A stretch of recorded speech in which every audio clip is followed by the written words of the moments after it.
Welcome to టీ18 news. మన channel మానేస్తాం.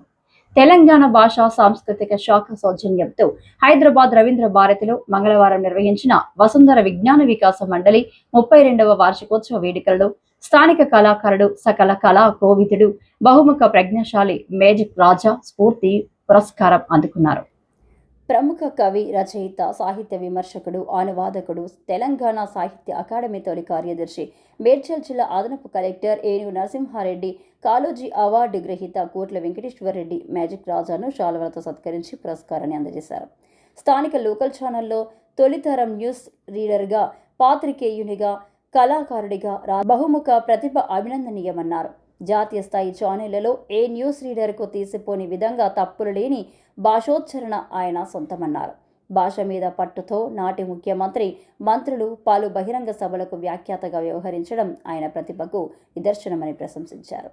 రాజా కవి, రచయిత, వ్యాఖ్యాత, ఇంద్రజాలికుడు, ధ్వన్యనుకరణ, ముఖాభినయ కళాకారుడిగా, మోటివేటర్గా రాష్ట్ర వ్యాప్తంగా ఎన్నో అవార్డులు అందుకున్నారని కొనియాడారు.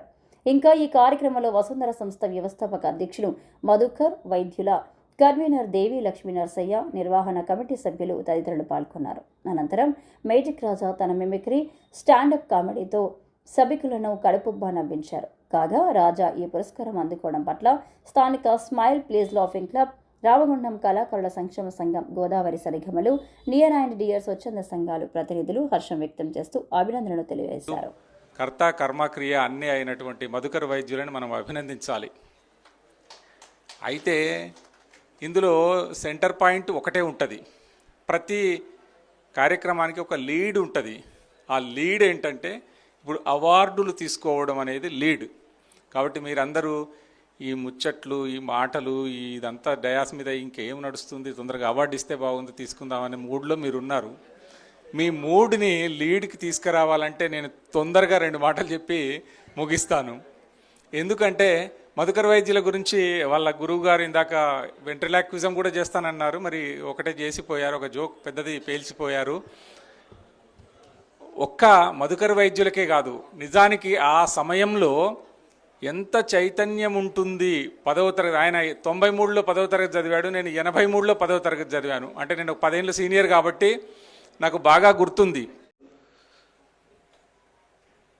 తర్వాత కరకంబుతారెడ్డి అంటే మా తాతగారు, కరక శ్రీధర్రెడ్డి అంటే మా బామ్మరిది, అంటే వాళ్ళ నాన్న వాళ్ళ నాన్న, మా అమ్మ వాళ్ళ నాన్న. చదువు వెంకరెడ్డి రాలే.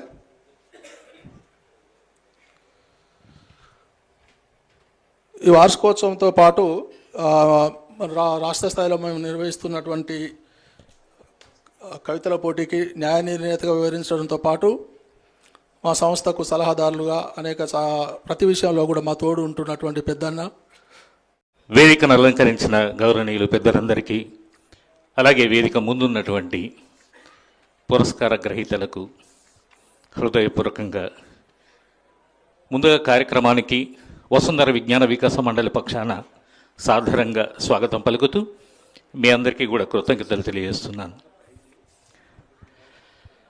చాలా కార్యక్రమాలు ఉన్నందువల్ల నేను ఎక్కువగా సమయం తీసుకోకుండానే సరే అంటే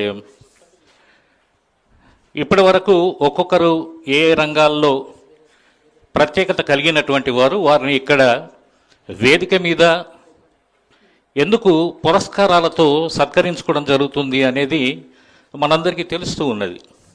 యాంకర్స్ కూడా వాళ్ళ ప్రత్యేకతలు చెబుతూ ఉన్నప్పుడు. అయితే మీలో మరి ఎంతమందికి మధు ప్రత్యేకతలు తెలుసో నాకు తెలియదు. కాబట్టి ఇప్పుడేమో తను ఈ సంస్థ పెట్టడం వెనక ఉన్నటువంటి నేపథ్యాన్ని చెప్పుకొచ్చారు. 10th క్లాసులో అప్పుడు ఒక సంస్థను, సామాజిక సేవా రంగంలో ఒక సంస్థను స్థాపించాలనే ఉద్దేశంతో పెట్టినట్లుగా ఇప్పటికి 32 సంవత్సరాలుగా నిర్విఘ్నంగా ప్రతి ఏటా కూడా పురస్కారాల కార్యక్రమం అనేది కొనసాగుతూ ఉంది. ఇంతకుముందే తన మాటల్లోనే చెప్పుకొచ్చినట్టుగా అతడే ఒక సైన్యంలాగా మిగతా మిత్రుల తోడు ఉన్నప్పటికీ కూడా నిన్న మొన్న రాత్రి మాట్లాడినప్పుడు కూడా మధు నాతో ఫోన్ చేసి మాట్లాడుతూ పురస్కారాలు జరగబోయే కార్యక్రమం గురించి చర్చిస్తూ ఉన్నాడు. కానీ నేను మాత్రం అంటున్నది ఏంటంటే ఇవన్నీ బాగానే ఉన్నాయి, నీ పరిస్థితి ఏంది, ఫైనాన్షియల్ పరిస్థితి ఏంది, ఇంట్లో డిస్టర్బ్ కాకుండా ఈ కార్యక్రమాలన్నీ చూసుకో. ఎందుకంటే నువ్వు సమాజ సేవ చేయాలంటే కూడా ఇంట్లో సహకారంతో, అంటే సహకారం మీన్స్ ఏంటంటే ఇంట్లో లోటు లేకుండా ఉండగలగాలి. లేకపోతే మనం కూడా ఇబ్బంది పడతాం. అంటే ఓకే గురుగారు, దానికి ఏం తగ్గలేదు, అది కూడా 2 పడవల మీద ప్రయాణాన్ని కొనసాగిస్తూనే వస్తున్నానని చెప్పారు. మధుధర్మారెడ్డి గారు, మీరు ఎంతమందికి తెలుసు కానీ ఒక మంచి కవి, రచయిత. తన సంకలనాలు అలాగే సంపుటులు కూడా విడుదలయ్యాయి, ఆవిష్కరణ అయ్యాయి. అట్లాగే ఒకానొక పత్రికలు, అంటే ఇప్పుడు పత్రికల పేర్లు చెప్పడం ఇబ్బందికరమో చెప్పొచ్చో లేదో, ఇదంతా ఎందుకు వచ్చినా కూడా కానీ, పత్రికలో పనిచేసినటువంటి కాలం లోపల కూడా ఎవ్రీ సండే కూడా ఆ సండే మ్యాగజిన్ని, అలాగే సమాజంలో ఉన్నటువంటి ఒక సామాన్య పౌరులు ఎదుగుతున్నటువంటి ఎదిగిన తీరును కూడా జిందగీ పేరుతోనే వాళ్ళ జీవితాలను రచించినటువంటి, మన ముందుకు తీసుకొచ్చినటువంటి ఒక పత్రికా విలేకరి కూడా మధు. కవి, రచయిత, పత్రికా విలేకరి. ఒక యాత్రా సందర్శన, క్షేత్రాలు, తీర్థాలు, పుణ్యక్షేత్రాలు, దర్శనీయ స్థలాలు, ఇటువంటివన్నిటిని కూడా రెగ్యులర్గా రాస్తూ నాకు తెలిసి 2 సార్లు ప్రభుత్వంతో కూడా అవార్డు తీసుకున్నటువంటి వాడు మధుధర్మారెడ్డి. అందుకని ఆయన సంస్థ నుంచి మనం కూడా పురస్కారం తీసుకోవడం అనేది కూడా మనకు కూడా గర్వకారణం. ఎందుకనే పెద్దవాళ్ళు అంటే ఈ మాత్రం కార్యక్రమంలో ఇంతమందిలో అది కాదు. వేమన ఒక పద్యంలో చెప్పినట్లుగా పిన్నె చేతి దివ్వె పెద్దగా వెలగదా అంటాడు ఒక చోట. అందుకని నిర్వహించే వాళ్ళు చిన్నవాళ్ళ పెద్దవాళ్ళ, కార్యక్రమం జరుగుతున్నది 4గురిలోనా 4000 మందిలోనా కాదు. అది ఎంత మేరకు చేరగలుగుతుంది, దాని ప్రయోజనం ఏ మేరకు సిద్ధించగలుగుతుంది అనేది ప్రధానం. ఆ ప్రయోజనం ఇప్పుడు సిద్ధిస్తున్నట్టుగా నేను భావిస్తూ, సరే నా గురించి రకరకాలుగా అంటే నా ఆర్ట్ ఫామ్స్ గురించి కూడా చెప్పారు కాబట్టి నేను ఎక్కువగా టైం తీసుకోకుండా ఒక ధ్వన్యానుకరణ కూడా మీ ముందుంచి, ఎందుకంటే ఇప్పటివరకు ఆ పేర్లు రాస్తుంటే చాలా అవార్డులు ఉన్నాయి అవన్నీ కూడా. సరే, ఈ కార్యక్రమాన్ని ఉద్దేశించి స్వర్గీయ ఒకనాడు తన డైలాగ్స్తోనే సినిమా రంగాన్ని ఒక ఉర్రూతలూపినటువంటి ఆ రోజుల్లో డైలాగ్ కింగ్ రావు గోపాలరావు గారు. సరే, అంటే మన ఏజ్ గ్రూప్ చూస్తేనేమో ఇప్పుడు యంగ్ జనరేషన్ కంటే కొంచెం ఎక్కువ ఆ జనరేషన్ ఉంది కాబట్టి అటువంటి ఒక నటుని అనుకరించే ప్రయత్నం చేస్తూ, hello hello hello hello hello hello ఏమయ్య మన వసుంధర విజ్ఞాన వికాస మండలి ఈరోజు రవీంద్ర భారతిలో ఇంత చక్కటి కార్యక్రమాన్ని నిర్వహించుకోవడం, దానికి మహామహులైన ఉద్దండ పండితులైన వీరిని అతిథులుగా ఆహ్వానించడం, అలాగే మీ అందరికీ కూడా పురస్కారాలు అందించడం చాలా ఆనందంగా ఉందయ్యా. అసలే నేను హీరోకి తక్కువ, వీలనికి ఎక్కువ, ఓర్ని తసరవల బొడ్డు.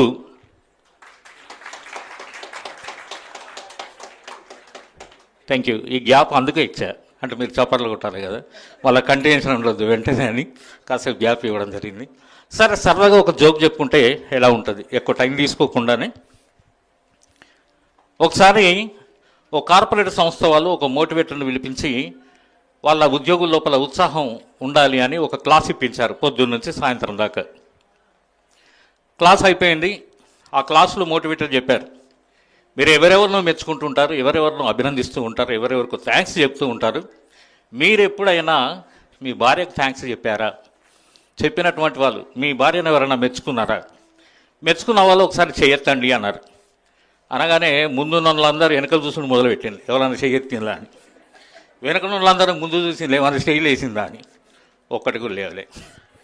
దాంతో మోటివేటర్ అన్నాడు, చూసారా, మీ భార్య మీకంటే పొద్దున్నే లేచి మీ పిల్లలను స్కూల్కి వెళ్ళడం కోసం వాళ్ళని తయారు చేసి వేడివేడిగా మీకు అన్నం వడ్డించి వాళ్ళకి అన్నం పెట్టి టిఫిన్లు పెట్టి మీకు క్యారియర్లు పెట్టి టీలు ఇచ్చి టిఫిన్లు ఇచ్చి ఆ తర్వాత వాళ్ళకు డ్రెస్సులు వేసి యూనిఫామ్లు వేసి సాక్సులు షూసులతో సాగనంపి ఆ తర్వాత మళ్ళీ మీరు వచ్చేసరికల్లా సాయంత్రం వచ్చేసరికల్లా మీకు అవసరమైన మీకు పిల్లలకు అవసరమైన పిల్లలకు ఇవన్నీ వండి పెట్టి ఇంత సేవ చేస్తూ ఉంటే మీరు ఒక్కసారైనా ఒక్కసారి మెచ్చుకొని చూడండి. అసలు ఒక ఐడియా మీ జీవితాన్ని మార్చేస్తుంది అన్నట్టు. టర్నింగ్ ఎలా ఉంటుందో చూసుకోండి అన్నాడు. ఇదేదో బాగానే ఉందనుకొని నాలాంటోడు ఈ క్లాస్ అయిపోయిన తర్వాత ఏకైకన ఇంటికి వెళ్ళగానే ఏమో అన్నం పెట్టు అన్నాడు. అనగానే ఒకసారి కిందికి మీదకి చూసింది. ఏం కనీసం కాలు చేతులు కూడా అడగవా? అరే మనం మర్చిపోయినాం, ఏదో ఆకలి డాన్స్ చేస్తుంది, ఆ కాళ్ళు చేతులు కూడా కడుక్కోవాలి కదా అని మనోడు ఏదో ఆ వాసనలో వేళ్ళు చేతులు ఏదో కట్టుకున్నట్టు చేసేసి వచ్చి డైనింగ్ టేబుల్ దగ్గర కూర్చొని ఆ అన్నం పెట్టు అన్నాడు. పెట్టమనగానే ఆవిడ అన్నం పెట్టింది పల్లెల్లో. దాంట్లో చెయ్యి పెట్టాడో లేదో అది ఎప్పుడు వండిందో అన్నం చల్లగా, ఓ దగ్గర ముద్దగా, ఓ దగ్గర ఉడకగా పలుకుగా నానా రకాలుగా ఉంది. మనోనికి అసలు సర్రన్న కోపం వచ్చింది. కానీ మోటివేటర్ ఏం చెప్పాడు?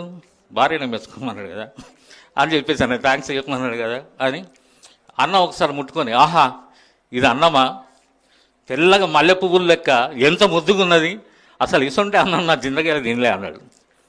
ఒకసారి సీరియస్గా చూసింది. ఆ గంజలో ఏదో ఇంత చారు ఉంటే ఒక గంటనంత చారు పోసింది. చారు పోసిన తర్వాత కలుపుకొని నోట్లో పెట్టుకుంటే దాంట్లో ఉప్పు లేదు, కారం లేదు, పులుపు లేదు, అసలు ఏ రుచి లేదు.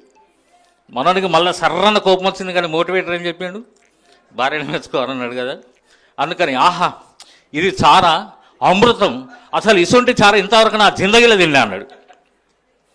వెంటనే ఆమె గంజు బోర్లిచ్చి టపీ అని 4 సంపులు చంపిన ఎత్తిమే నుంచి. నలమకపోడా ఏందో మీటింగ్ అనవు, పొద్దుగారు అనగా వినవు, అచ్చుడే అన్నం పెట్టుమన్నావు. నువ్వు అడిగిన కర్మానికి మన ఇంట్లో అన్నం లేదు. ఏదో ఏ ఆకలి మీద ఉన్నావు అని చెప్పేసి అని పక్కింటి ఆమె దగ్గర అడకత్తే మనకు లగ్గమై 20 ఏళ్ళు అవుతుంది. వేడివేడిగా కమ్మగా అడ్డు పెట్టిన కొంచెం తిన్నావు కానీ ఎన్నడన్నా మెచ్చుకున్నావా? ఇలా పక్కింటి ఆమె దగ్గర అన్నం చారు పట్టుకరాగానే ఆ అన్నం తెల్లగా మల్లెపూలు లెక్కున్నది, ఆ చారు కమ్మగా అమృతం లెక్కున్నది అని టపీ అని బొడుసులు వచ్చేదాకా గందుకు చుట్టాలు పడదాకా కొట్టింది. కాబట్టి దయచేసి యువర్ ఆనర్, మీరు ఎప్పుడన్నా మీ ఇంట్లో అన్నాలు కూరలు బాగున్నాయని మెచ్చుకోదలుచుకున్నప్పుడు ఇది మన ఇంట్లో కూరనా లేకపోతే పక్కింట్లో నుంచి తెచ్చిన కూరనా అని క్లారిఫై చేసుకున్న తర్వాత మెచ్చుకోవాల్సిందిగా మనవి చేస్తూ మీ నుంచి సెలవు చేసుకుంటూ మీ magic Raja from Godavarikhani. Thank you.